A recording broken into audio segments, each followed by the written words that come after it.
Alô você, quer divulgar sua marca, serviço, produto ou evento? Entre em contato comigo agora mesmo, JP Multimídia. Produzimos vídeos comerciais, entrevistas comerciais, coberturas de eventos e muito mais. JP Multimídia para você. Entre em contato agora mesmo. Atenção Campo Alegre de Lourdes. Foi dada a largada de início do nosso grande empreendimento, o Imperial Loteamento, o primeiro bairro planejado da cidade. E todas as negociações serão feitas somente com corretores credenciados, que estão identificados com a camisa do empreendimento por toda a cidade. Não fique de fora dessa. Pode confiar.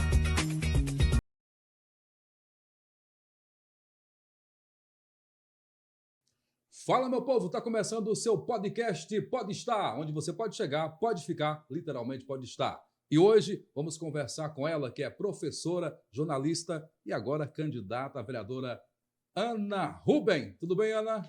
Tudo bem, JP. Aqui participando, né, do primeiro Pode Estar, e aproveito aqui para agradecer pelo convite e parabenizar a Cal Web TV pela iniciativa. E agora a gente está tendo mais esse canal de comunicação bem interessante e que fazia falta, estava precisando no nosso município para a gente estar discutindo esse e outros assuntos. Bem, Ana, você que está ouvindo a gente, está vendo a gente, temos perguntas que as pessoas fizeram no Instagram da Ana, vamos passar essas perguntas daqui a pouco. Vou começar perguntando o seguinte: quem é Ana Maria Rubem?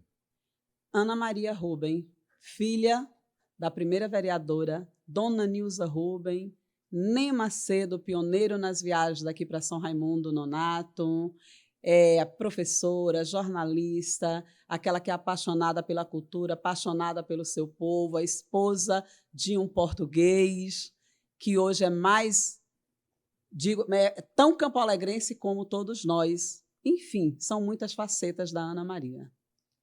A veia política corre aí, seu sangue corre na veia política, né? Você é filha da primeira vereadora, teve um irmão também que foi vereador, mas demorou você entrar nessa caminhada da política. Então, é exatamente isso, né? Apesar de eu ter nascido em berço político desde cedo, a minha mãe foi vereadora a primeira vez na década de 60, então eu já nasci nesse ambiente político, cresci sempre nessa vivência, nessa rotina política, né? Mas eu sempre fui uma pessoa de bastidores. Nunca quis ir à frente, apesar de conhecer todo o processo, né? E as pessoas sempre me cobravam: Ana Maria, você é muito parecida com a sua mãe, você tem um jeito solidário, dinâmico, ajuda todo mundo. Então, você é quem tem que seguir. Mas eu nunca quis, né? E além da minha mãe, e antes do meu irmão, em 82, o meu pai foi candidato a vereador também. E olha a coincidência, na época meu pai foi candidato a vereador pelo PMDB. E hoje estou eu aqui pelo MDB também. Então, o mesmo partido. Então, já tem aí a minha mãe, o meu pai, o meu irmão e, antes disso, o primeiro prefeito da cidade, que é o meu tio, Manuel de Macedo Silva, o Lulu, que foi ele quem colocou a minha mãe, e acho que a veia política veio por aí. Foi difícil para você decidir ser candidato, se expor como candidato? Sim e não. Na verdade, eu tinha essa vontade de fazer política, mas, como sempre, como eu disse, de fora, dos bastidores, ajudando, organizando. E este ano eu recebi um convite e fiquei de pensar, pensei, fui olhando e assim, o que me fez tomar essa decisão? Eu olhei para a trajetória da minha mãe e vi, 1960, ela é uma mulher à frente do seu tempo. Então, vereadora, primeira vereadora mulher, ela estava lá. Hoje, 2024, a gente vê que no Legislativo a gente continua tendo apenas uma mulher. Então, eu acho que estava na hora da gente ter de novo esse movimento, ter a participação feminina na Câmara Legislativa. Aí eu me senti chamada e disse: acho que é chegada a hora de eu fazer o legado e atender isso que sempre dizem, seguir o legado da minha mãe. Ana Maria, eleita vereadora. Qual o seu primeiro projeto?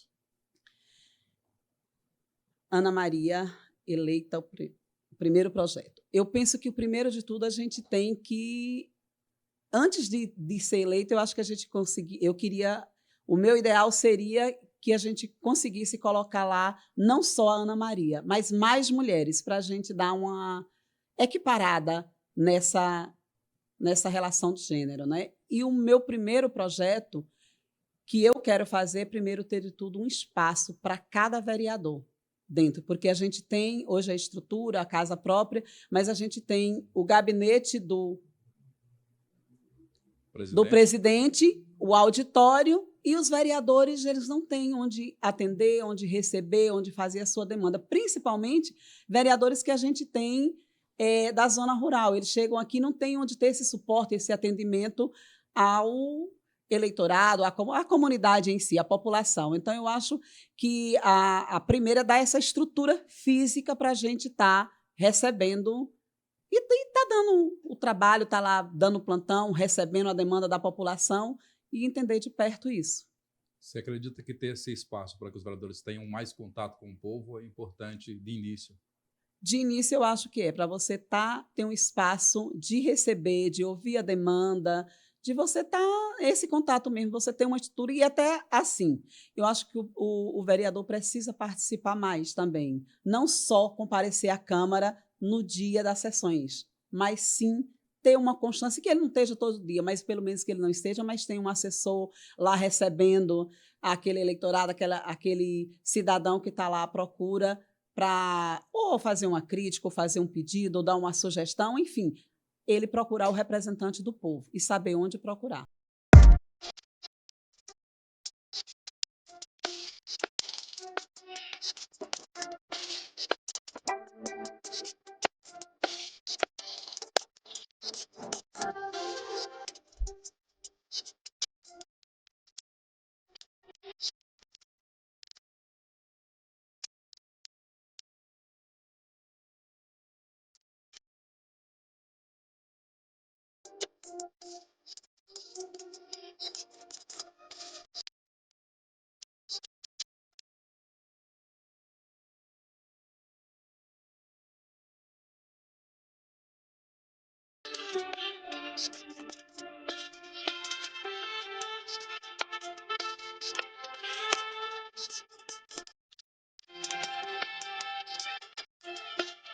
Você acha que a Câmara Municipal deveria ser mais ativa no meio da sociedade, mais envolvida com a sociedade, além das sessões e dos projetos? Fundamental, sim, porque você vai só numa sessão votar, então qual é a participação também?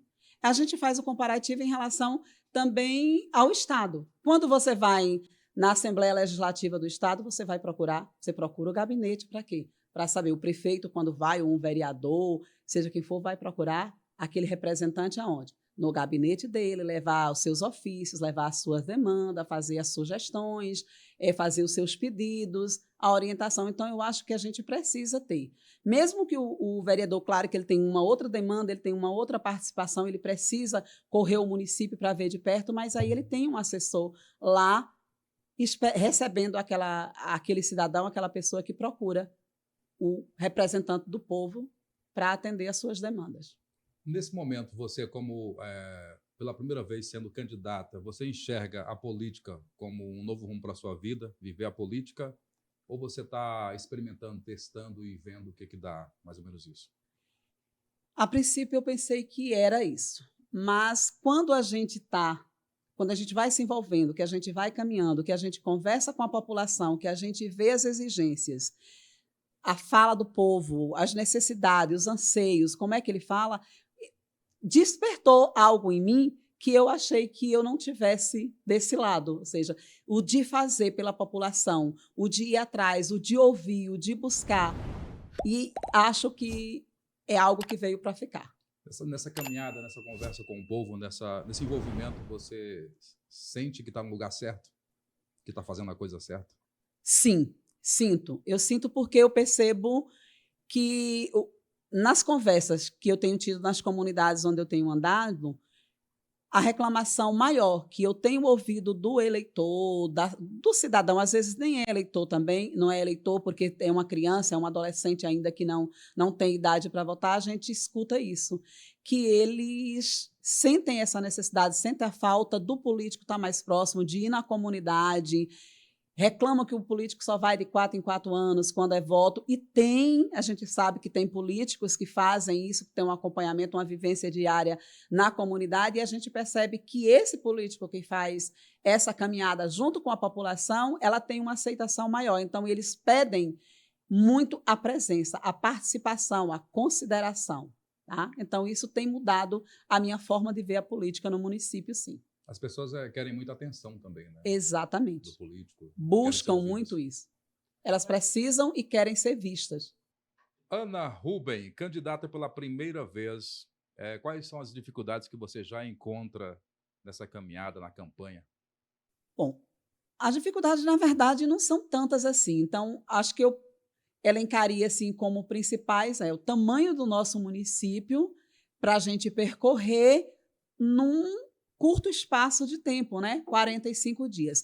Mas também o meu trabalho como assessora de comunicação na prefeitura termina me dando esse elo aí de facilidade por percorrer muito o município, acompanhando as inaugurações do programa Gestão 10, né, do município de Campo Alegre Luz. Então, acompanhando aí o prefeito, que não para o tempo todo do município de ponta a ponta. Então, a gente já facilita também você conhecer os problemas, a população, a demanda. Então, termina aqui ajudando também. Então, dificuldade mesmo é essa: o tamanho do município e o curto espaço de tempo para se fazer campanha. Muito bem, Ana. Falamos aqui sobre campanha, falamos de uma hipótese de você eleita, de qual seria o primeiro projeto. Agora eu quero retroceder e ir lá para o seu tempo de estudante. Senhora. Como foi a sua vida de estudante? Bom, a minha vida de estudante, eu estudei aqui em Campo Alegre até o 5º ano, né? Aí meus pais se mudaram para São Raimundo Nonato. Lá eu fiz do 6º ao 1º ano do ensino médio. Aí voltei para Campo Alegre de Lourdes e fiz 2º e 3º ano magistério. Então, aos 16 anos de idade, eu já estava formada em magistério, ou seja, o curso técnico de professor. Então, eu era professora aos 16 anos de idade. Aos 16 anos, você já dava aula, então? Eu concluí o curso de magistério e, assim, não tinha emprego. O que acontece? Foi em 82, meu pai saiu candidato a prefeito. Não ganhou, e o candidato eleito na época é o seu Darcílio Almeida. Então, tinha aquela rivalidade, é adversário. Então, eu fiquei ali esperando. Um belo dia, eu estava na calçada da minha casa, limpando a frente da casa, e chega um secretário, irmão do prefeito, do então prefeito Darcílio, seu Manelzinho. Bom dia, professora. Bom dia, seu Manel. Professora quer trabalhar? Eu olhei assustada, porque meu pai tinha sido candidato a prefeito, adversário dele. Aí eu disse, eu?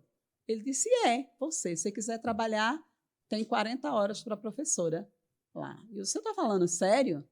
Estou. Pode ir na prefeitura que tem 40 horas para você.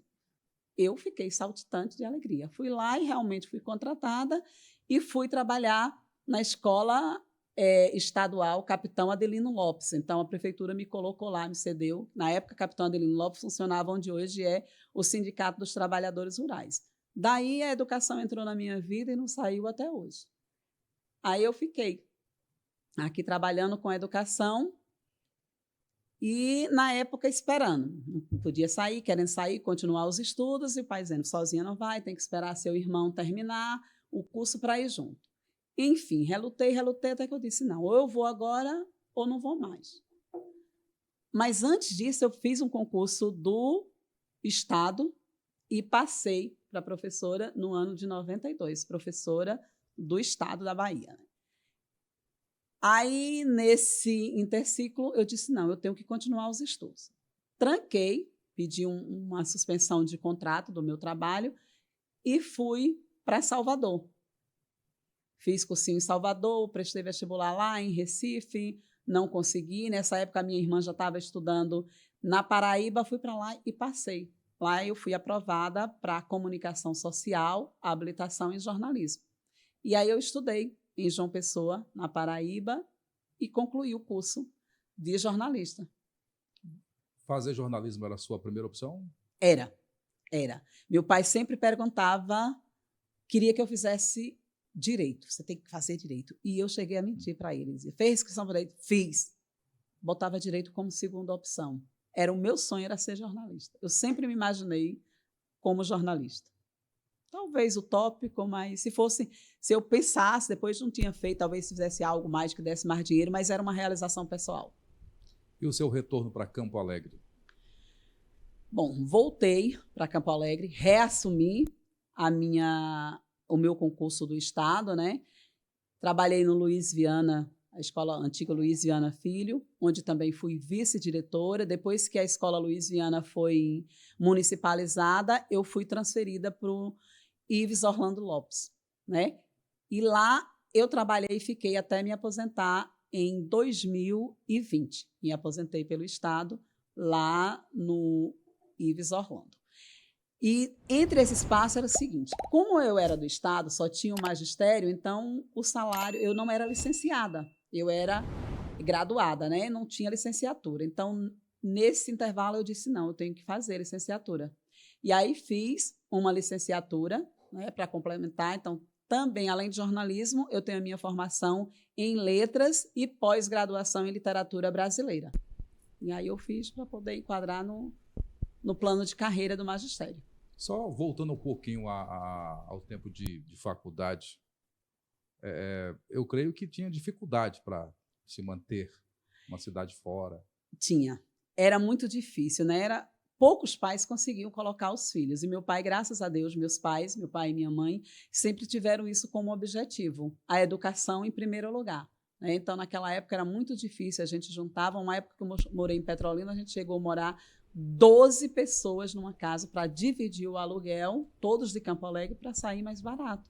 Então, a gente não fazia compra de lá, a gente rezava que alguém fosse para lá, que o pai mandava a caixa com mantimentos e as coisas daqui para ficar mais barato. Era um tempo de muita dificuldade, mas a gente valorizava muito. Eu acho que a dificuldade que a gente passou compensou, porque a gente dá um valor diferente ao que tinha. Então, era um esforço danado que os pais faziam para levar seus filhos para estudar fora, e valeu. Que na época, graças a Deus, ela foi pela federal, né? Então, lá todo mundo era uma universidade pública. Como é que você vê hoje, por exemplo, hoje nós temos estruturas, né, prédios escolares maravilhosos, né? Antigamente não existia isso, até no seu tempo de aluna e como professora também. Enquanto aluna eu peguei muita dificuldade, estudei ainda, eu lembro que a minha 5ª série eu fiz na Senec, que era uma escola particular, o seu Vanderlin Dias, também que é um pioneiro da educação no município, né? Ele quem era o coordenador dessa escola. E lá a gente pagava a mensalidade, comprava os livros, então os pais faziam um esforço assim sobrenatural, porque naquela época era praticamente viviam da agricultura, né? Eu lembro que para isso eu cheguei a morar no Brasileiro, que era um sítio que meu pai tinha aqui, e a gente morava na cidade e no final de semana a gente voltava para lá. Mas quando eu vinha para a cidade, eu trazia a produção que ele tinha, que era de bananas, e vendia aqui na rua para complementar a renda para a gente poder se manter aqui. Como hoje pouca gente faz isso, porque a gente, graças a Deus, avançou muito nessa questão de educação no município, e então os pais não precisam tirar seus filhos das comunidades rurais para vir estudar na cidade, né? Tem essa estrutura lá e já é bem menor a dificuldade e o sacrifício que se passa. Você, como professora e agora como candidata a vereadora, temos escolas melhores, nós temos salários melhores para professores. Os profissionais da educação recebem bem melhor do que antigamente, claro, né? A estrutura é melhor também, só que me parece, eu não posso provar, que a qualidade do ensino não é tão boa como antes. Isso se refere à dedicação do aluno em si, ou o que você pode apontar como a causa disso? Essa é uma questão meio complexa, né? Porque hoje em dia o aluno tem uma estrutura física boa, ele tem o apoio da merenda, que é de excelente qualidade, né? Ele tem recursos tecnológicos inúmeros para ele ajudar na sua pesquisa e tudo. Na nossa época era uma enciclopédia que nem era todo pai que conseguia comprar. né? Então, ele tem o acesso à educação muito fácil, suporte muito fácil, mas eu sinto, enquanto professora, era uma das maiores reclamações que a gente tinha e a gente sentia dentro de casa, essa falta de interesse do aluno e, aliado a isso, o acompanhamento da família. Sem esse acompanhamento, eu acho que fica faltando algo. A gente não pode colocar tudo só na escola e só no professor. Então, a educação ela é feita com a base na escola, na família e no próprio aluno. Então, a gente precisa dessa tríade aqui para que ela funcione. Se um deles deixa de querer, vai ficar capenga de um lado. Então, é preciso que as 3 estruturas funcionem para que a educação surta efeito. Você tem algum projeto assim que possa melhorar essa questão de harmonia ou de integração família, escola, sociedade em geral? Sim. Como eu disse na convenção, dentro dos 4 pilares que eu escolhi como defesa durante a minha campanha e num mandato provável, com a outorga do povo me autorizando isso, né, me delegando a isso, um deles é a educação. Então, a gente pensa em trabalhar isso, sim.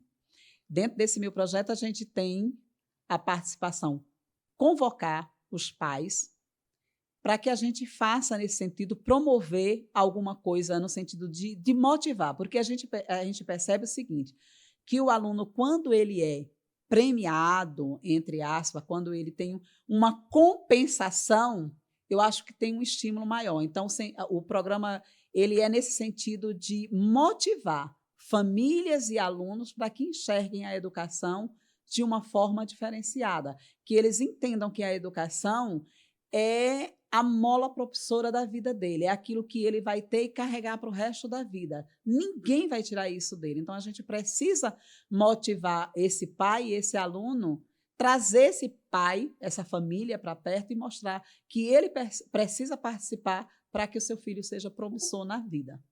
Muito bem, Ana Maria. Rubem, Alex, está na hora de você aparecer. O Alex tem algumas perguntas ali sobre a vida da Ana Rubem. Perguntas que foram enviadas pelo Instagram.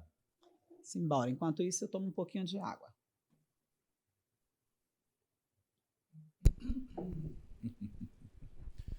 Vamos lá, galera. A gente vai estar aqui no controle aqui interno do podcast, mas de tempos em tempos aparecendo por aqui. A pergunta, Ana, que veio aqui do teu Instagram, inclusive, o pessoal mandou para a gente, é se você já tem algum projeto dedicado para a área da saúde.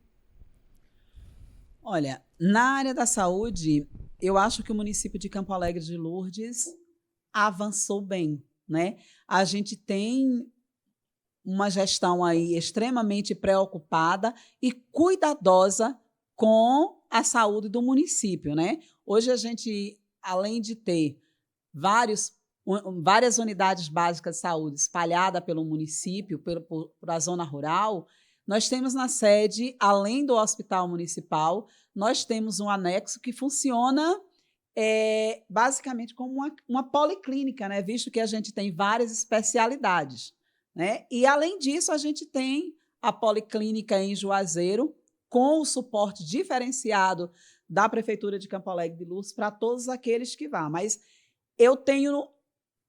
a minha proposta na educação é voltada para quê? Para a gente continuar avançando, trazendo especialidades que ainda não possuam. Bom, onde eu falei em educação, entendam saúde. Acho que minha voz ficou... Bom, então, eu acho que é no sentido de avançar. Então, já foi construída uma base e o que a gente precisa é aumentar o número de especialidades. O que eu acho que na saúde de Campo Alegre ainda necessita é uma UTI. Então, é nesse sentido de trabalhar, dar suporte, correr atrás, fazer projetos para ver se a gente consegue trazer uma UTI para o município, assim, diminuindo as dificuldades que tem, que você precisa de locomoção, a pessoa que já está precisando de uma UTI, ter que fazer uma transferência daqui para um outro município, ainda pode complicar a situação dele. Então, é nesse sentido. E também a questão da hemodiálise, trazer de São Raimundo, não.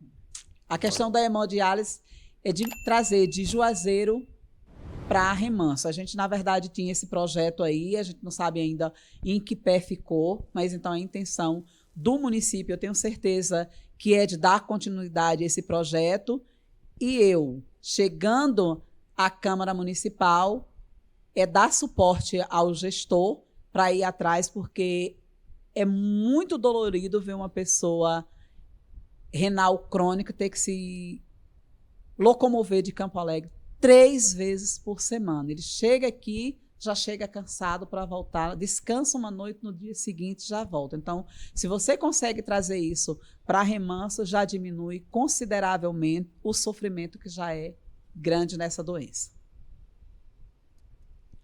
Ana, temos mais uma pergunta aqui. A pessoa pergunta: o que você planeja para apoiar a cultura local e promover mais eventos culturais?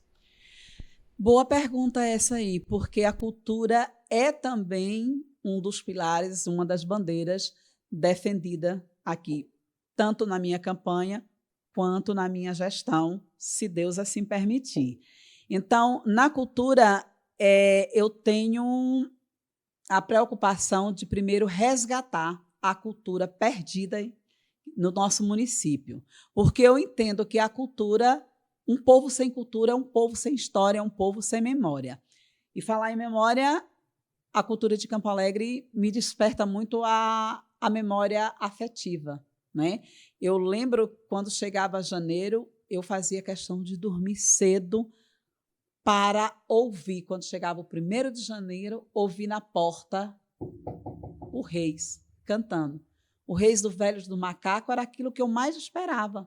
Então, passava o ano todinho, achava muito massa aquela melodia de longe, o bater na porta. Então, eu acho que das tradições culturais de Campo Alegre foi a que mais se perdeu. Então, dentro do meu projeto está isso. E como é que a gente pretende fazer isso? Primeiro, catalogar esses fazedores de cultura que têm o interesse, os reiseiros, né? O pessoal ligado ao Reis, e fazer essa catalogação. A primeira coisa que a gente tem que fazer é para saber o que existe ainda no município. E, a partir daí, a gente oferecer oficinas para ele. Primeiro, da história do reisado, fazer de músicas, de coreografia, de figurino, de empreendimento. Por quê? Porque, a partir daí, você, além de estar resgatando a cultura do município, você está oferecendo uma fonte de renda para as famílias, né? E, assim como o reisado, a gente também pretende fazer com o São Gonçalo, com os caretas e outras tradições. E, além disso, a gente tem também um projeto ligado à vaquejada, né? Que Campo Alegre tem muito essa questão da vaquejada, a tradição de vaquejada. Mas como a vaquejada é um esporte extremamente caro, e agora em Campo Alegre a gente está em muita evidência a questão da esquipa, né? Então, a gente tem um projeto da gente fazer um circuito municipal de esquipa, que é o quê? Você tem um calendário que você, a cada mês, realiza nos vários prados que a gente tem, município afora. A gente tem o Manuel Pedro, a gente tem o Prado ali Armindo Braga, tem ali no Brás, tem o Parque Arthur Macedo, o Parque dos Amigos, enfim, tem vários. Então, a gente fazia uma esquipa dessa mensal em cada um deles, para estar promovendo, desenvolvendo o próprio pessoa que está lá empreendendo, porque não deixa de ser um empreendimento, né? E depois faz-se a grande final. Então, criar esse circuito municipal voltado para isso. Aproveitando que o tema aqui é cultura, você acha que também falta, você acha com certeza, falta também a história documental, a história sólida, né? Acho. Inclusive, também você me perguntava lá atrás sobre aquilo, a minha história que eu já falei. Onde eu já trabalhei, onde eu já vivi, eu também já ocupei a pasta de cultura aqui no município, né? E lá a gente desenvolveu vários projetos. Inclusive, tenho o maior orgulho de dizer que o São João das Tradições foi criado na época em que o Jackson era o secretário de Cultura, e eu trabalhava lá na pasta com ele, né?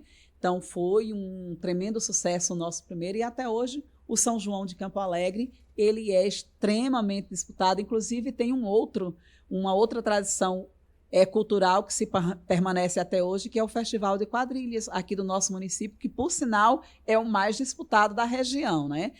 E então, eu sinto, o meu projeto, eu sempre tive essa vontade, infelizmente não deu para realizar na época que estava na pasta de cultura, fazer essa catalogação também da história de Campo Alegre e fazer a construção do Museu da Catita, contar a história de Campo Alegre de Lourdes, do seu povo, das suas tradições, da sua história, e deixar isso perpetuado, porque eu acho que a gente precisa disso, apesar da gente viver numa era digital, mas é preciso também se ter esse espaço físico de conhecimento, as pessoas saberem como é que eram as atividades realizadas, como é que eram as moradias, enfim, contar essa nossa história, a história do nosso povo, que é linda e que é rica de cultura, e diversas culturas, né, que a gente tem que contar isso para que os novos saibam e não deixem isso se acabar. Atenção Campo Alegre de Lourdes. Foi dada a largada de início do nosso grande empreendimento, o Imperial Loteamento, o primeiro bairro planejado da cidade. E todas as negociações serão feitas somente com corretores credenciados. Eles estão identificados com a camisa do empreendimento por toda a cidade. Não fique de fora dessa. Pode confiar. Alô você, quer divulgar sua marca, serviço, produto ou evento? Entre em contato comigo agora mesmo, JP Multimídia. Produzimos vídeos comerciais, entrevistas comerciais, coberturas de eventos e muito mais. JP Multimídia para você. Entre em contato agora mesmo. Tem mais perguntas? Mr. Alex. Mais uma pergunta aqui. No que atine o empoderamento feminino, o que você pretende fazer quando vereador? Bom, essa é uma questão interessante que até dia desses atrás não tem nada a ver com a pergunta, mas eu vou colocar uma certa pessoa conversando assim comigo, perguntando como é que estava a campanha. Aí disse, vá em frente, você tem todo o potencial, vejo tudo, mas deixa eu te fazer um pedido. Eu disse, faça. Não fale tanto dessa questão de empoderamento feminino, não. Oxe. Eu arregalei os olhos e disse, mas por que não? É porque isso não tem nada a ver com Campo Alegre, as pessoas aqui não entendem. E eu disse, mas é justamente por isso que a gente precisa falar. E o que eu percebo com essa fala é que existe, parece um medo, quando se fala de empoderamento feminino, parece que vai haver uma disputa homem e mulher. Então, quando a gente fala disso, não é uma disputa. Na verdade, a gente está querendo uma equidade. O que é isso? É você tirar essa desigualdade que existe entre homens e mulheres e mostrar que a mulher ela não precisa estar só na cozinha. Ela pode também estar na cozinha e ela ter um espaço fora da casa e complementar, por que não? Então, mostrar que a mulher ela vai muito além dos afazeres domésticos, né? E o sentido de falar do empoderamento feminino, eu acho que o primeiro passo é criar a Secretaria Municipal da Mulher, porque eu acho que a partir daí a gente pode buscar coisas que eu acho que só a mulher mesmo precisa para entender. Até eu gostaria de destacar aqui que na gestão de Enilson, ele foi muito feliz nesse sentido, porque a gente vê, apesar de não ser o ideal ainda, a gente vê um crescimento da participação feminina na ocupação de cargos, né? Verdade. Hoje nós temos 5 secretarias ocupadas por mulheres. Isso falando do topo, né? Porque a gente tem também coordenações, supervisões e outros cargos aí que a mulher ocupa. E um outro lado bem defendido, realizado na gestão de Enilson, que facilita também essa vida da mulher, é a criação de creches na zona rural. Quem é mãe, quem é mulher e sabe da importância de ter uma creche para colocar o seu filho enquanto ela vai trabalhar. Então, se ela está deixando numa creche onde tem um professor, onde tem um cuidado, sabe que ela vai estar tratada durante aquele período que ela vai se ausentar, né? Então, eu acho que o principal seria a criação da Secretaria da Mulher, para aí a gente dar continuidade, para a gente buscar outras ações, como, por exemplo, a criação da sala de acolhimento. O que teria nessa sala de acolhimento? A gente sabe que isso já é feito em alguns órgãos, mas a gente quer fazer, a minha proposta é fazer voltada, direcionada para a mulher mesmo, com atendimento psicossocial, atendimento jurídico, né? Para ela ter esse suporte, para ela se sentir preparada, a gente oferecer oficinas para que ela crie uma condição de desenvolver o seu próprio negócio e, além de casa, ela cuidar do lado profissional dela também. Para se sentir acolhida, né? Exatamente. Essa questão de empoderamento é muito importante, mas antes disso, talvez venha a questão do acolhimento que você falou agora. Muitas mulheres sofrem muita violência, assédio, seja moral, seja físico, até sexual. Como que melhora isso? Porque isso é uma questão de Brasil, ou até de mundo. E o município pequeno também tem esse problema. Então, eu acho que o importante é a gente trabalhar primeiro com a educação e conscientização, né?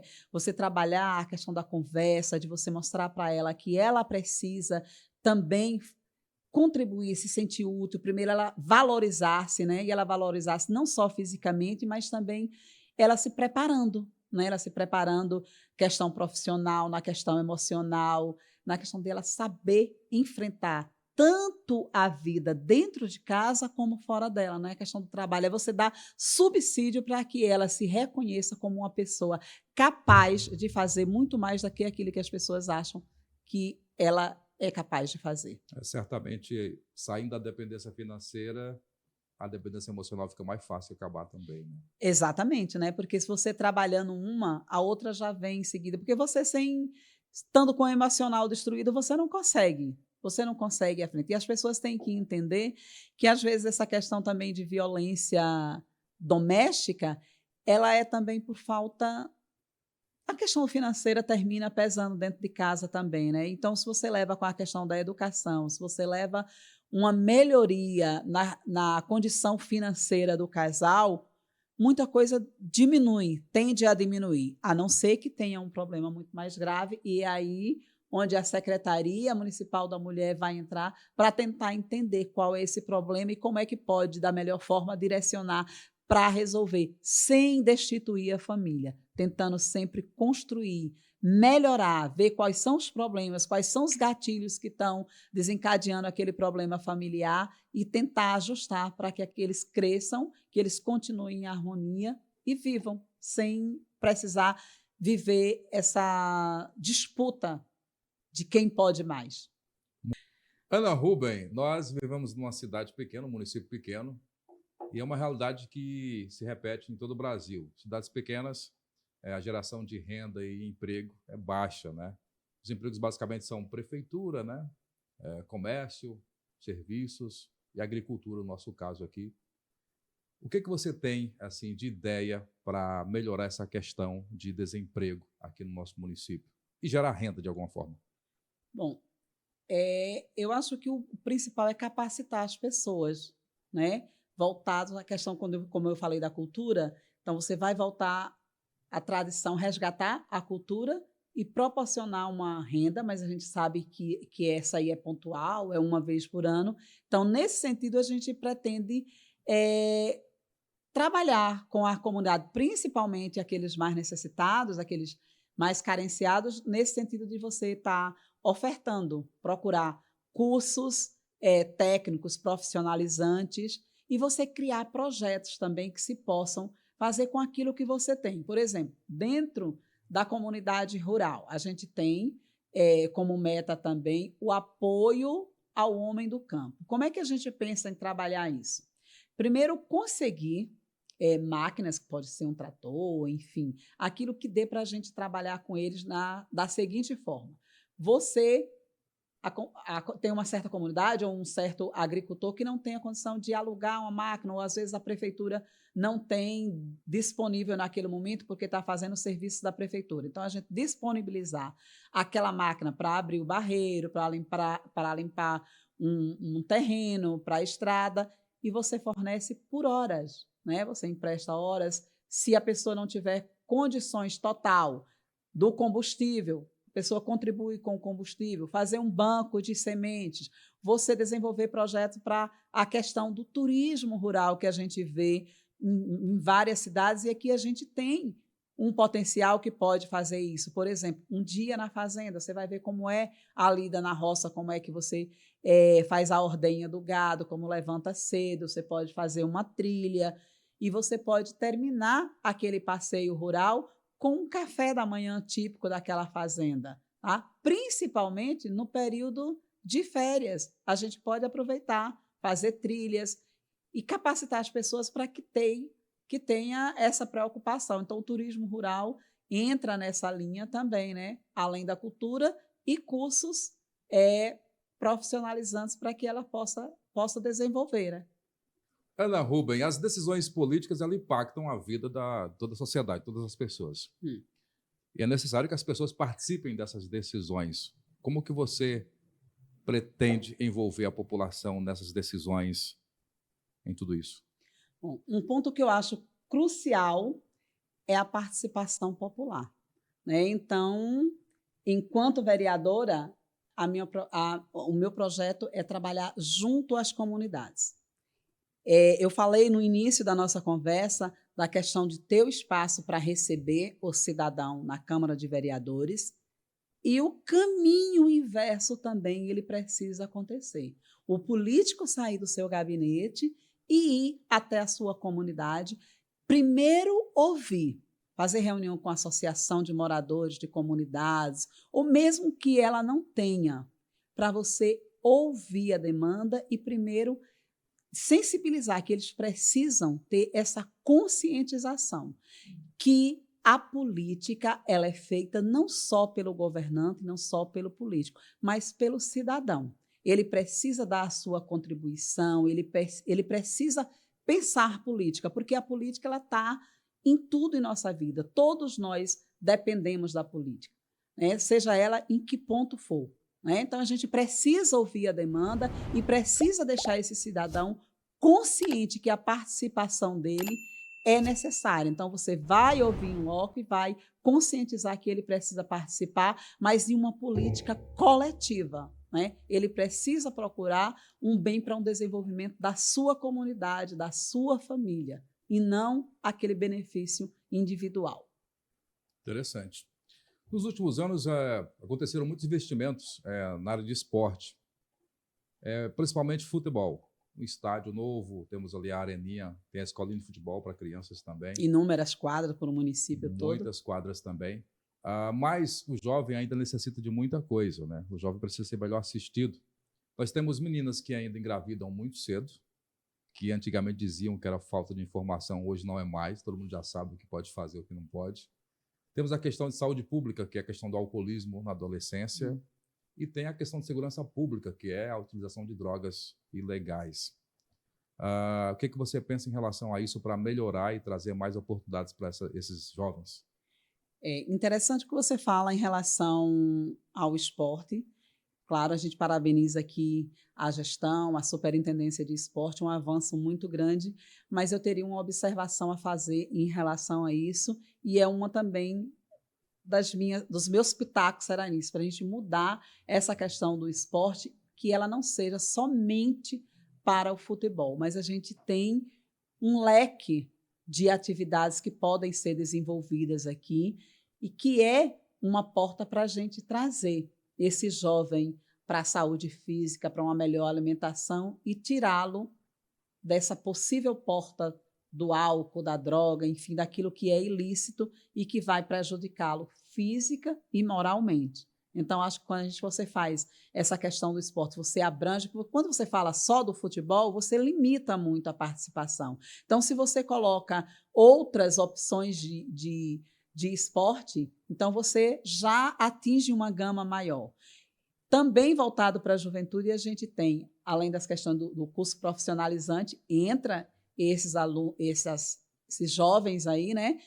E uma outra demanda que a gente tem voltado, uma outra proposta, na verdade, voltado para a juventude, é a criação de um curso voltado para a preparação desse jovem para concursos, seja ele Enem, seja ele um vestibular, seja ele um concurso estadual, seja ele um concurso municipal, CNU, que você acabou de participar hoje de um, né? Então, você preparar esse aluno, esse estudante, ou seja, ou um jovem que está tirando ele da rua, da brincadeira, daquilo que é ilegal, né? E trazendo ele para dar oportunidade tanto de conhecimento quanto de trabalho, né? Então, envolvê-lo no esporte, no estudo, e acho também que a gente deveria desenvolver algo mais na cultura também. Aqui, Campo Alegre tem uma cultura também muito do teatro. Então, eu acho que a gente pode investir nessa pegada do teatro, então das mídias sociais também, que chama muito a atenção do jovem. Então, você pode estar preparando. O podcast também pode ser uma ferramenta para trazer ele, enfim, trabalhar as diversas habilidades do jovem. Potencial eles têm, garra, energia. A gente precisa ir atrás, buscar. A gente sabe que na cultura tem vários incentivos, né? Vários projetos aí que a gente precisa tornar isso público e trazer, provocar essa juventude para que ela tome conhecimento, tome gosto e participe, como a Lei Aldir Blanc, como Paulo Gustavo e tantas outras que tem aí, trazer para ele conhecer, apresentar e despertar. Quem sabe aí a gente não ter vários potenciais município afora. Seria interessante também integrar as mulheres ao futebol, né? Falta muito isso também ainda. E a gente até tem, né? A equipe, a seleção ali do Arroz, ela tem uma equipe muito boa no feminino, né? Precisa de mais incentivo e patrocínio, né? Engajamento e chamar, preparar. Enfim, eu acho que motivação falta também. Você falou de patrocínio. Você acha que a iniciativa privada aqui no município ela falha nisso, de patrocinar, de fornecer algum tipo de ajuda para as pessoas que querem fazer coisas desse tipo? Tem uma certa limitação, mas eu acredito que quando você prepara um projeto, que você vai atrás, que você... depende muito da apresentação que você faz. Se você faz uma justificativa boa, se você chega, se você conversa com ele, se você mostra para ele, para o empresário, que aquilo é importante, qual é o diferencial que aquilo vai fazer, talvez não faça na vida dele, né? Mas ela representa um potencial grande para um município, para aquela categoria de jovens, vai ter um benefício. Eu acredito que você consegue um número maior. É muito pequeno ainda, mas eu acho que depende do trabalho que você fizer, você consegue sensibilizar. Acaba sendo a publicidade também para o comerciante, também, né? O empresário, também né? É uma porta aí que ele pode estar dando mais visibilidade ao seu negócio, né? Nesse caso, você observa que falta preparação nas pessoas para enfrentar essas coisas, a coisa do buscar patrocínio, da conversa. Sim.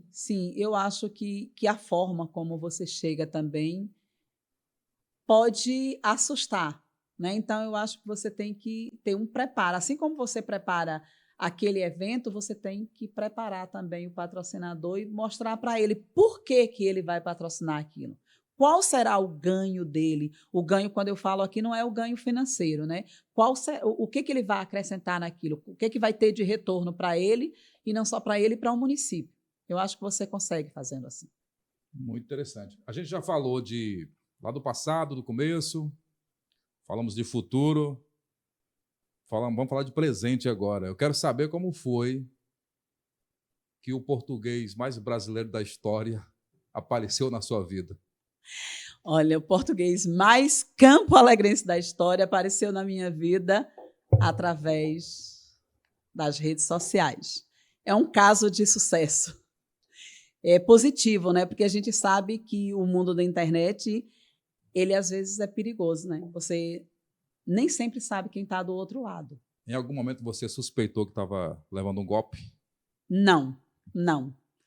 Não suspeitei, porque eu sempre fui uma pessoa muito precavida, né? Então, muito cautelosa, analisando tudo com detalhes. Então, foi uma questão de sorte também? Foi.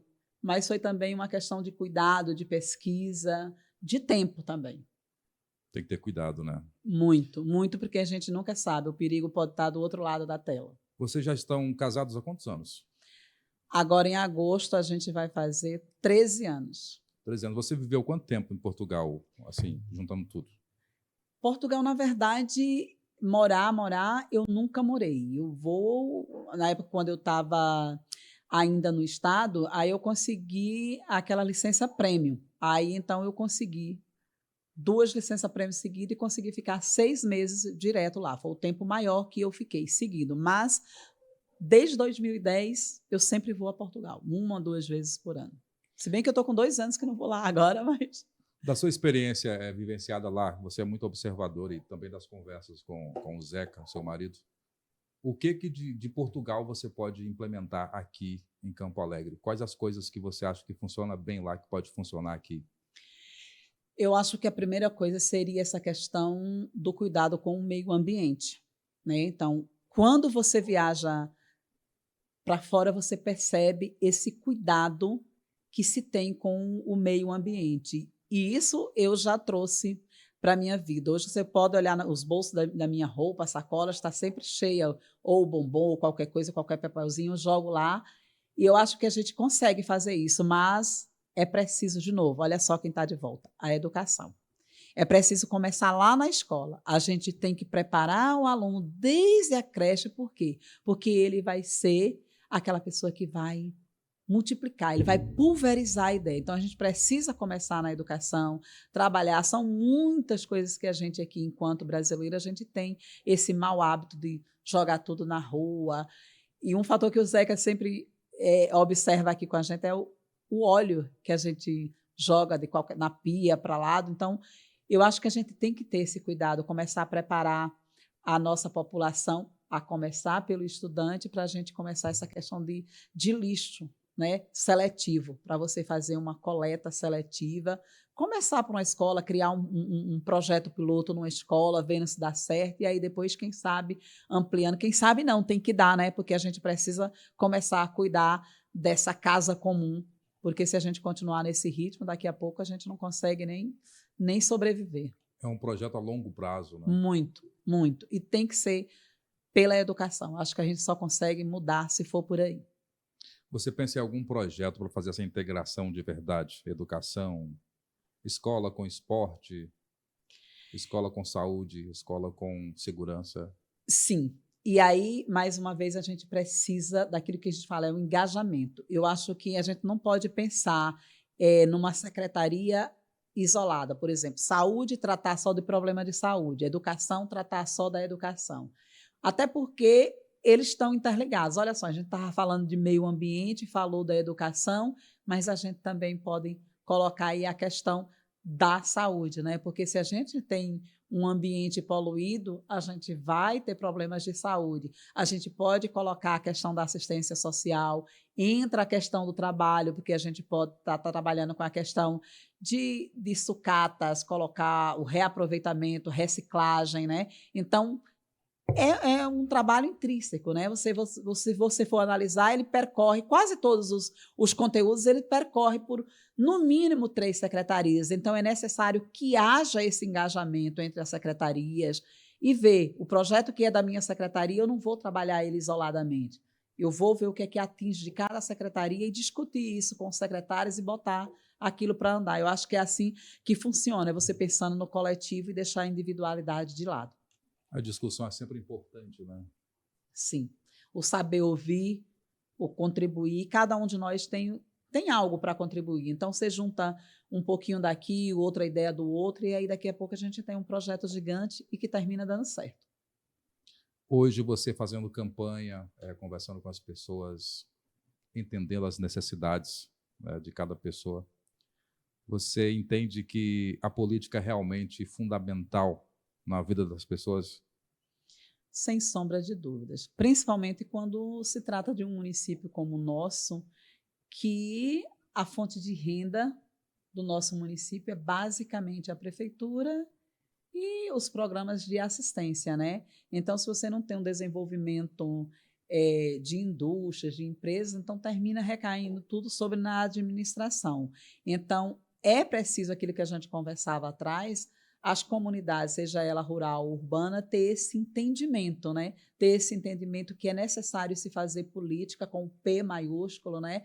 Com a conscientização, com a consciência de que é preciso trabalhar pelo coletivo para que o serviço, para que a demanda, para que o trabalho chegue para todos. Você citou anteriormente que Campo Alegre tem uma extensão muito grande, né? Um município grande, territorial.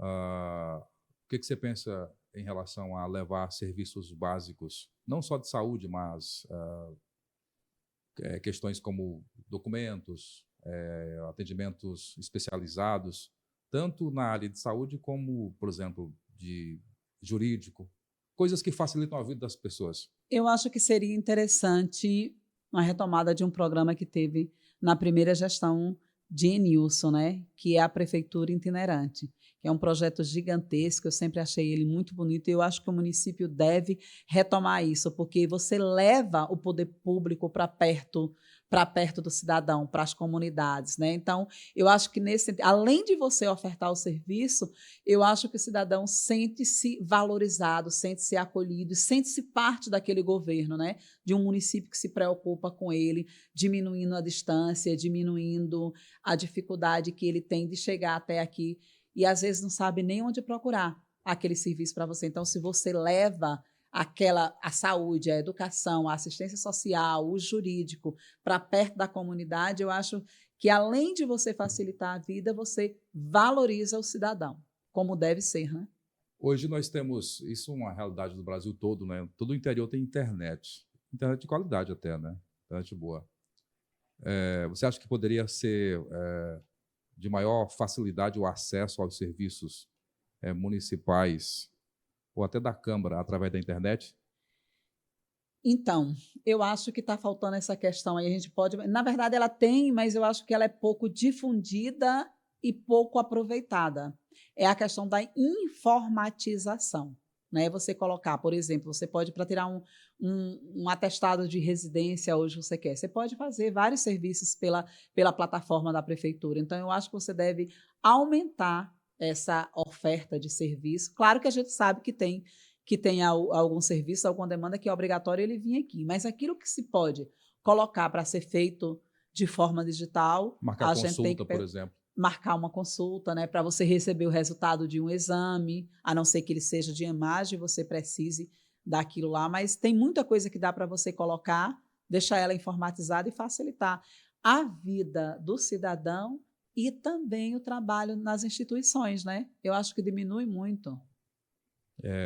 As pessoas resolvendo de casa evita vir até na cidade, o gasto, né, e tudo isso. Né? O gasto e o desgaste das pessoas, né? É verdade. Gasto e desgaste.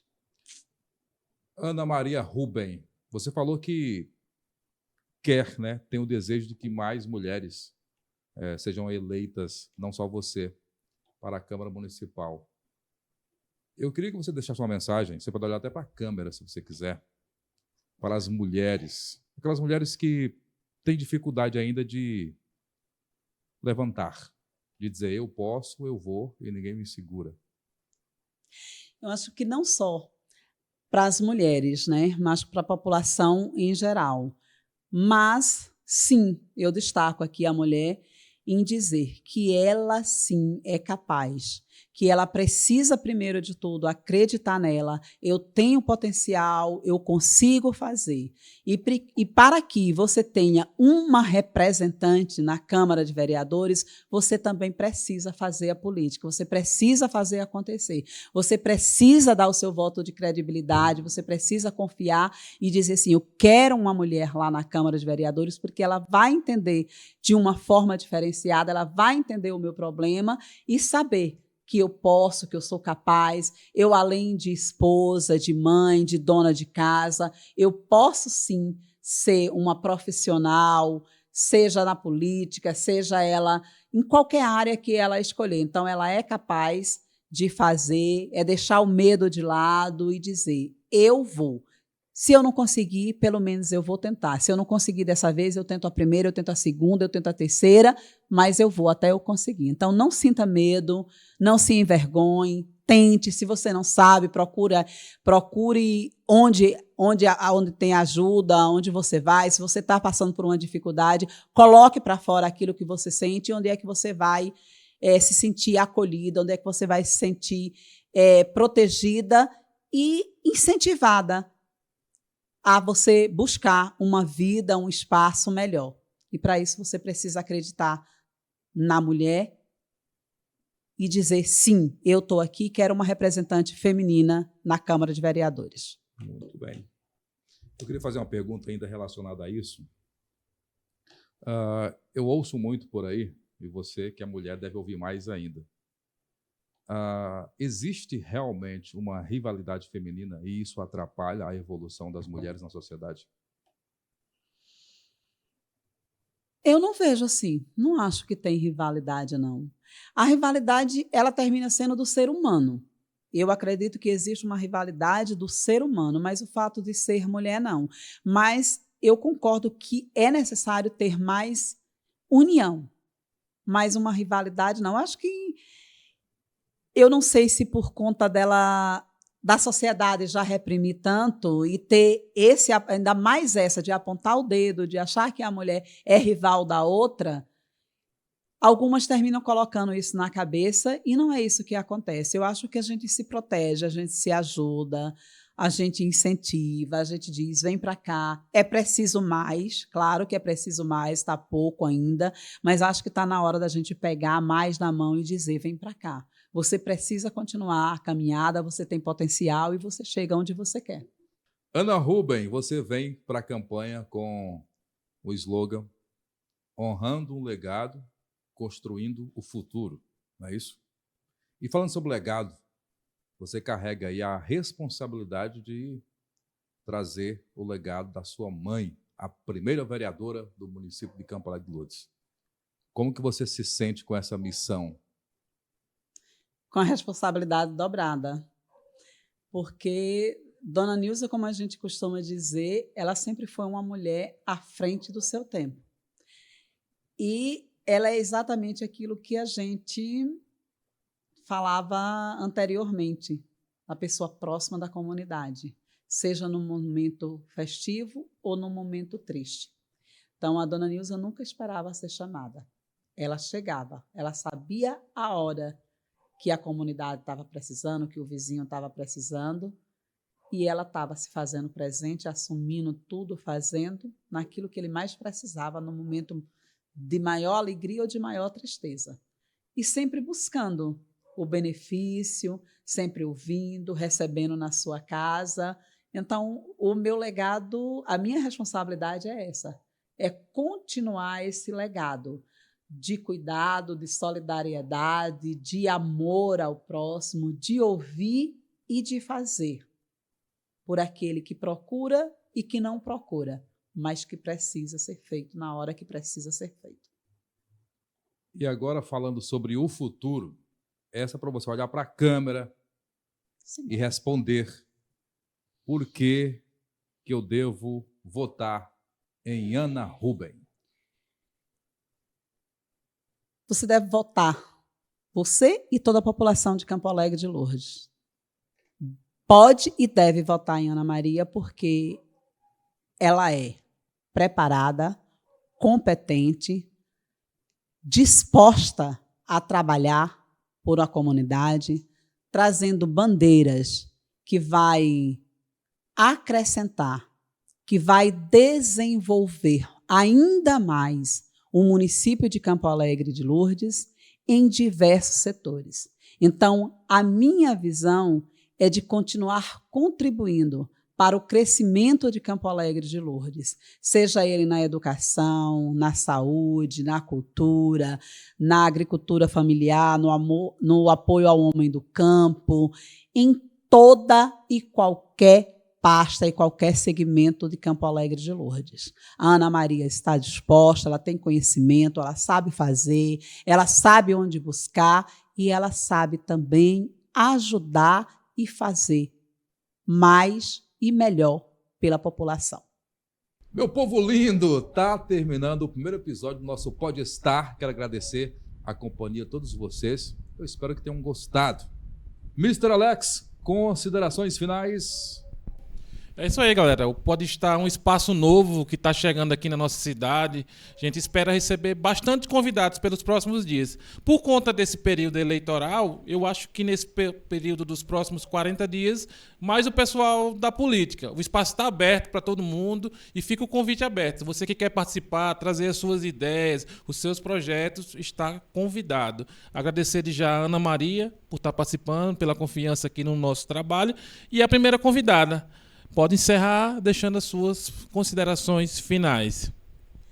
Bom, eu que agradeço o convite, é uma honra ser eu a estrear, né, esse programa que eu tenho certeza que será mais um sucesso da Cal Web, né, desejar sucesso aí a vocês nessa iniciativa. E eu finalizo aqui convidando a todo cidadão a participar da política local, né, porque a política, ela necessita da participação de todos nós. Então, eu deixo aqui o meu convite para vocês participarem, acompanharem a minha campanha, seguirem as minhas redes sociais, Ana Rubem, e dia 6 de outubro, lá na urna, você pensa direitinho. Quem está preparada, quem tem as melhores propostas, quem vai defender o nome de Campo Alegre de Lourdes com qualidade é Ana Rubem. 15.555. Eu conto com você. Muito bem, Ana Rubem. Obrigado você por estar com a gente. Compartilhe muito esse vídeo, tá bom? Muito obrigado, fique com Deus e até o próximo episódio do Pode Estar.